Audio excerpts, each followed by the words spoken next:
Let's go to Georgia now and begin with that breaking news out of Georgia and the Senate race there. Ellison Barber is in Atlanta for us. Ellison?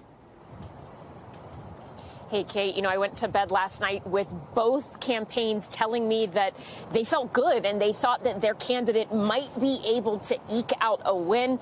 This morning, both campaigns seem to be hinting at the likelihood of a runoff. Now we know this race will head to a runoff on December 6th. The rules here in Georgia is that a candidate has to win with a majority of the vote. If no candidate receives over 50%, then the top two candidates head to a runoff in December. We will see incumbent Senator Raphael Warnock, a Democrat, and Republican Herschel Walker continue this race in the next couple of weeks. Look, we knew this was going to be a close race going into it. The campaigns were saying they expected this to be close.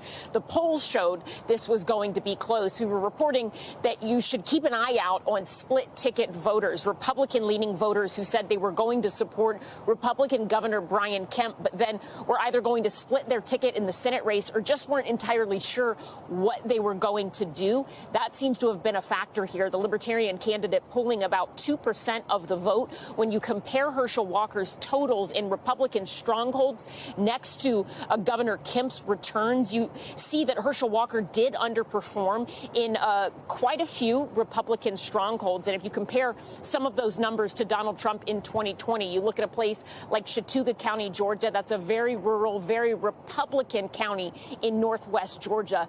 Donald Trump won that with 80% of the vote in 2020. Herschel Walker was about 2% behind that. So underperforming 2 to 3% in these Republican strongholds. It seems to have had an impact for the Walker campaign here.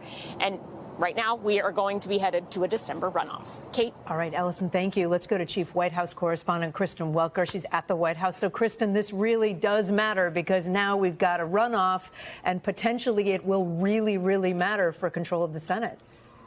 It could matter. It could make all of the difference, Kate. There's no doubt about that. Look, this is what the White House and, as Ellison just laid out, both campaigns have been bracing for, that this would head to a runoff. One top Biden advisor just telling me this is what we expected. We are upbeat. A runoff without Brian Kemp on the ticket helping Walker is a great shot for Warnock. So that is how they are viewing this, Kate. And this fits into the broader tone here at the White House, upbeat.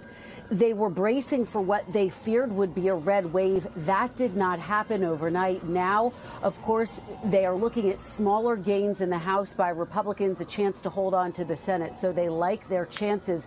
But again, so much is at stake here. The president's agenda, he is going to address the results at 4 p.m. today. A chance to ask him about all of this. Thanks for watching our YouTube channel. Follow today's top stories and breaking news by downloading the NBC News app.